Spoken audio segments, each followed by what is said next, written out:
Look back to the election debates of 2010, 2015, and as well as the newspaper headlines and the broadcasts of the past 10 to 20 years, and you'll notice immigration features prominently.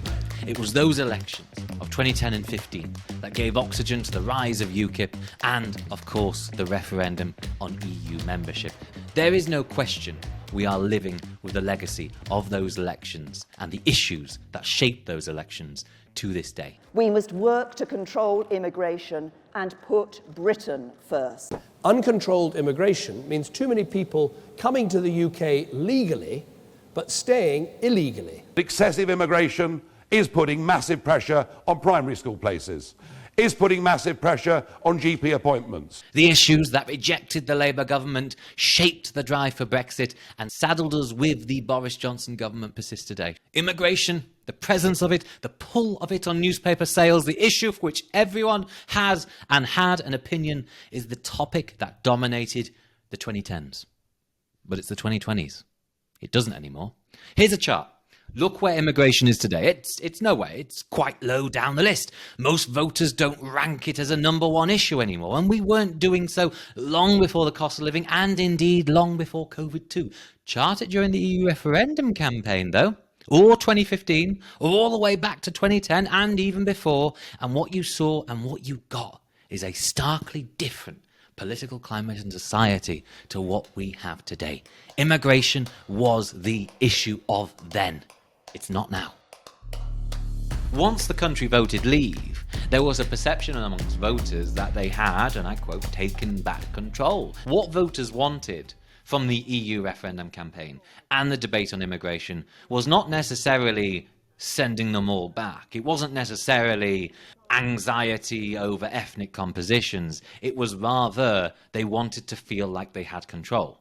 In an era of globalization and you know, like hyper-capitalism, voters often in the West and indeed in the global South too, they feel like they don't have control over their country, over the laws, over infrastructure, over anything. They feel like things are being done to them instead of being controlled by them. From 2013 to 2016, about 60% of the net migration to this country was from those from within the European Union. In 2020, the share of migrants coming to this country from the EU had collapsed from 60% to 20%.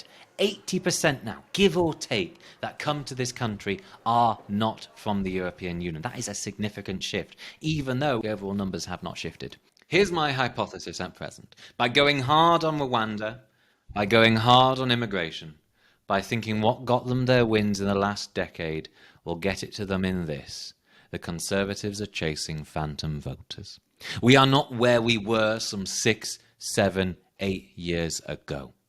Often, when you live through social revolutions, you don't necessarily see the changes until you come out the other side, looking at it from a bird's eye point of view. And since the EU referendum, it does feel like we've done just that. In 2012, you had the so-called Condemn coalition and the first signs of voters moving to UKIP.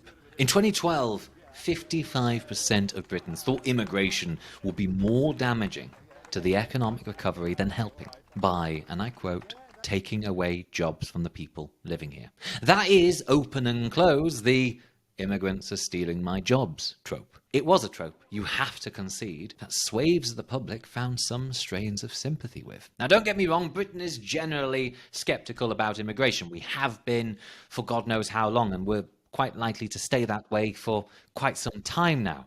We are more pro-restriction than we are pro-freedom. But we have damn well softened over the past 10 years. Look at this. Here's the evidence.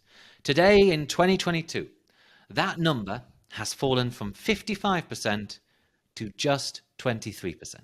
53% instead, in 2022, agree with the immigrants' skills and labour are necessary statement than the immigrants are taking away jobs one. That is a big shift. Look too at the number of Brits wanting immigration reduced by a lot. In 2013 it was 56%, now it's 27%, a drop of more than half. Now, we are nowhere near a pro-free movement society, But when it comes to immigration controls, and immigration being a subject we shout at on the telly, we are a much softer society. And with that softness, an increased level of nuance, comes, or rather should come, a new era of election campaign. The issues that matter most to the country today are the cost of living, fuel bills, inflation, it's the economy, it's health, it's jobs, and it is likely to stay that way for quite some time. But the Tories are going hard on immigration right now. They announced Rwanda whilst the country was more focused on the cost of living crisis. The Tories going hard on it may motivate their base. Let's not forget they won the 2019 election with a lot of former UKIP votes. Those votes are theirs now. But those types of votes take up a smaller share of the pie of public opinion than they used to. They sympathise with tropes that most voters once grew animated by, but now don't. Immigration is not presently an election-winning issue. This is not 2015, this is not 2010, this is not even 2005. The country has changed, the country has softened, priorities have shifted. And to think otherwise, to think going hard on Rwanda, going hard on immigration, is to chase phantom voters.